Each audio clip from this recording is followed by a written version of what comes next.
А сега се отправяме към Столична библиотека, уважаеми зрители, където тече кампанията Стар акумулатор за нов дефибрилатор. Столична библиотека е поредното място, което ще получи дефибрилатор.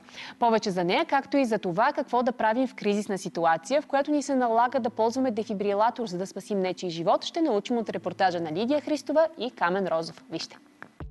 Фондация Първите 3 минути имат за цел да поставят автоматични дефибрилатори на обществени места, като обучат хората как да оказват първа помощ и как да се използват дефибрилаторите.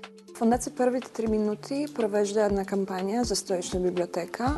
Събираме стари използвани акумулатори и за събраните средства планираме да сложим автоматичен външен дефибрилатор тук в Столичната библиотека.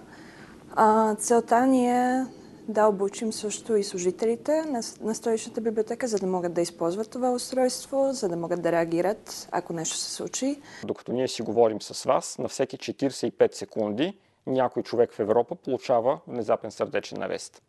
И в този случай, когато сърцето на човек спре, единственият шанс той да бъде спасен е помощ да бъде оказана от случайните хора, които са до него. Тъй като времето, в което това трябва да бъде направено, е в първите няколко минути, до третата минута, защото всъщност това е решаващия интервал от време, в който такъв човек може да бъде спасен. При оказване на първа помощ не трябва да се притесняваме от това, че не знаем какво е точното състояние на човек, тъй като дефибрилаторът прави диагностика. Дали е сърдечен арест или не, ние няма как да знаем. И това се разбира, когато се направи електрокардиограма на функцията на сърцето. И точно това прави автоматичния дефибрилатор. Това, което свидетелите на инцидента трябва да знаят, е, че ако човек е в безсъзнание, т.е. ако той изглежда в безпомощно състояние, припаднал, трябва незабавно да проверят дали той наистина е в съзнание или не. Как правим това нещо? Трябва да отворим дихателните пътища. Слагаме една ръка на чолото, два пръста на твърдата част на брадичката, отвеждаме главата назад и избутваме брадичката нагоре едновременно. Сега се навеждаме, слушаме сухото ни, усещаме с бузата ни и гледаме гърдите дали се повдигат. Тоест проверяваме за дишане. И така проверяваме за 10 секунди.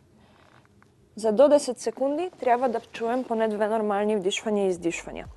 Ако установим, че човек не диша, единственото нещо, което вече нас ни интересува, е да възстановим неговото дишане, да поддържаме организма му жив, което се прави с притискания на сърцето и обдишване.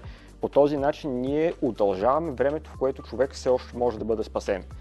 А за да се възстанови сърдечната дейност в случай, че има сърдечен арест, вече трябва да се направи дефибрилация. Автоматичните дефибрилатори те правят електрокардиограма, когато вие закачите електродите им и сами преценяват дали ритъма на сърцето е такъв, който изисква да бъде направен електрически шок или не. А има ли вероятност по някакъв начин човек, който няма медицинско образование, не е подготвен, да сбърка в използването на дефибрилатора? Не, няма, защото дефибрилатора изначало неговата философия на взимане на решение дали да направи електрически импулс или не, изисква той да отчете ритъм на фибрилации. Когато стане сърдечен арест, има един интервал от време, в който сърцето има едни фибрилации, едно случайно мъждене, което не му позволява да работи както трябва и точно в този момент трябва да бъде направена дефибрилация. Прави се анализ на сърдечната дейност. Никой да не пипа пострадалия. Много е хубаво ние да се отдръпнем леко и да застанем по този начин, да казваме на всички, никой да не докосва пострадалия, защото се прави анализ на сърдечната дейност.